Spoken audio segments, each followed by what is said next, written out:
महिला आयोग म्हणजे तपास अधिकारी नाही, महिला आयोग म्हणजे न्यायालय नाही. त्याच्यामुळे फलटणमध्ये जाऊन SP साहेबांना शेजारी बसून, त्या बनकरचा काय कोण परिवारातले वडील का काय शेजारी बसून प्रेस घेणं हे आयोगाच्या कार्यकक्षेत कार्यात बसत नाही, हे बेकायदेशीरच आहे.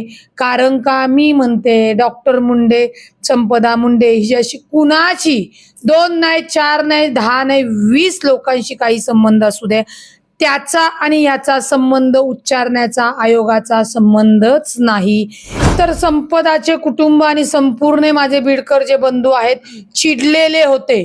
तुमच्या राष्ट्रवादीच्या पदाधिकारी असलेल्या महिला आयोगाच्या अध्यक्ष आहेत, तुम्हाला लाजा वाटत नाही का की मेलेल्या माणसाच्या मड्यावरचं लोणी खाऊन तुम्ही चरित्रहनन करतात, हे ते बोलत होते. त्यांचा रोष हा योग्य होता. कारण का आमच्या पक्षाच्या पदाधिकाऱ्याकडनं चूक झालेली आहे. त्यांचं आयोगाचं मत म्हणजे हे राष्ट्रवादी काँग्रेस पक्षाचं मत असेल असं नाही, हे मी तिथं त्यांना सांगितलं. त्यांच्या मताशी राष्ट्रवादी काँग्रेस पक्ष सहमत नाही. महिला आयोगच नाहीये, महिला आयोग निष्क्रिय आहे. समाजातील पुन्हा सांगते महिला माता भगिनी आयोगाकडे का तक्रार करतात की आमची पोलीस दखल घेत नाहीये, आम्ही सुरक्षित नाही आहोत, किंवा त्यांचं मनोबल खच्ची झालेलं असतं. ते मनोबल वाढवणं गरजेचं आहे. महिला आयोगाने इतरही सदस्य घेतलेल्या नाहीयेत आणि महिला आयोगाला स्वतःला ते कामकाज कळतच नसल्यामुळे ही दुर्दशा अवस्था झालेली आहे. मातंगकर यांनी राजीनामा द्यावा असं तुम्हाला वाटतं का? मला वाटण्यापेक्षा संपूर्ण महाराष्ट्राने त्यांचा राजीनामा मागितलेला आहे. रुपाली पाटील ठोंबरेच्या मागणीला काहीच महत्व नाही.